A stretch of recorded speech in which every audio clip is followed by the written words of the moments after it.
If you've been following the news at all, you'll have seen that me and my family have been in the newspapers all over the place and online, all the way to America. Let's watch this quick interview between me and BBC Look North, which went out around Hull, locally.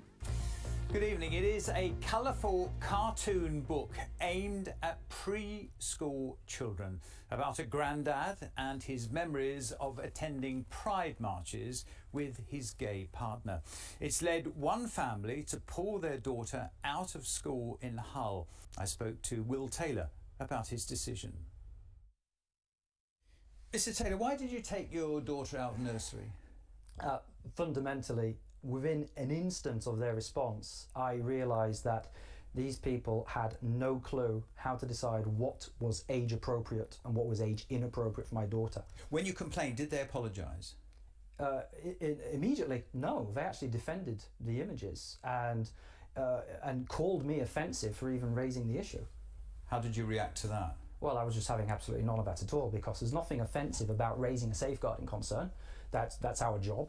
And I just focused on the fact that we've got two images in this book which are erotic and sexual in nature, and I don't know what planet they're on, but you do not show 4-year-old children pictures of men in leather fetish gear. What did they think of you?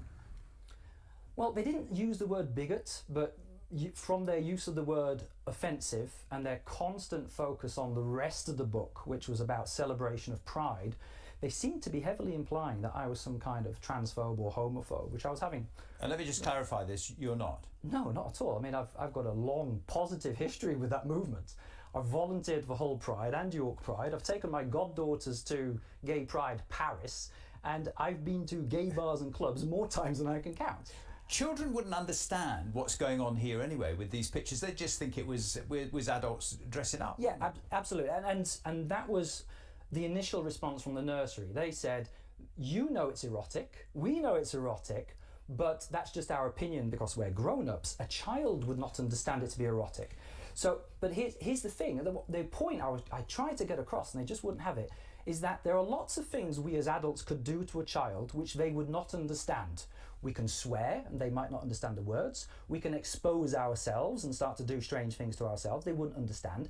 Just because the child doesn't understand what's going on or what it means does not mean it's appropriate. Had you not complained, the book would still be there? Yeah, it'd still be there. What do you think of safeguarding, briefly? Safeguarding? Well, I've been in education for a long time. Safeguarding at the nursery, as far as the reaction you got? At the nursery? Well, I just lost all trust and confidence in safeguarding at that nursery. If we have grown-ups, safeguarding trained grown-ups who think that image is appropriate for a 4-year-old child, I didn't know what else to think.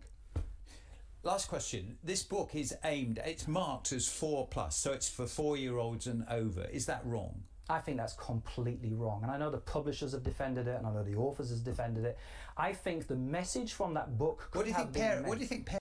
What I was going to say before I got cut off is that this book could have made its message of tolerance and respect and acceptance without using those images, which were completely unnecessary to the core message of the book. What do you think parents watching this now, tonight, what do you think they will think? Well, what I would like them to think is to realise that this book was promoted by Hull City Children's Library at our Malarkey Festival. So this has been promoted by our local council, and it is now available in East Riding libraries in the children's section. And I think they would be horrified to know that our authorities, our council, is pushing this on our children and putting it in the nurseries. The response from the nursery is that this book is in educational establishments all across Hull, and parents need to go asking for it. Mr. Taylor, very good to see you. Thank you very much indeed. You're very welcome. Thank you everyone for all of the kind messages of support that I have received. I was kind of expecting a backlash, but the backlash has been non-existent. It seems that parents are very much united. There is a red line in the sand here. The red line is this: do not sexualize our children. Now, the schools and the nurseries are reopening in a couple of weeks. So here is my call to action to all parents. If you love your children, you need to get down to the nurseries and the schools in September when they reopen and ask to see the books. Ask to see the sex education materials. You see, it starts today with some cute cartoony type images of men or women dressed in kinky bondage gear. It all seems pretty harmless. But when they're 8, 9, 10, 11 years old, what we're hearing is that the primary schools are starting to teach kids about advanced sexual techniques. Advanced sexual techniques in graphic detail. I've even had some parents email me to say that their son has been taught advanced sexual techniques and has been practicing these with his other 9-year-old school friends during sleepovers. This is absolutely not on. Parents are fearful of being called bigoted and homophobic. Let me say this, it is not bigoted to want to protect your child from overt sexualization.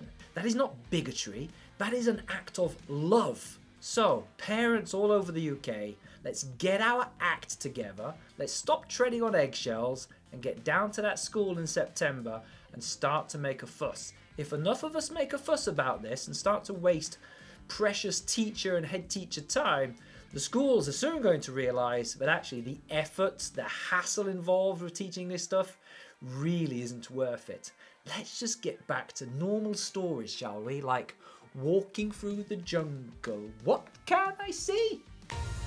Now, it has to be said, there's a big response coming in on this book for the 4-year-olds and upwards. Christy says, my children did attend this preschool and I am horrified. It is totally inappropriate for young children to see. I'm all for inclusion and diversity, but sexualization is a different level. Kerry says, I'd be horrified if my grandchildren saw the book. Bondage is not age appropriate. Paul says, absolutely no, in capital letters. 4 years old is not enough. Children mimic. Jane says, books like these are not suitable for children and they're not suitable for most adults. There is only one out of the ones so far, and there's loads of them, so we'll have some more tomorrow night, of course. There's only one that seems positive. Ken's in Boston says, don't know what the fuss is about. It's down to the parents to control what the children see.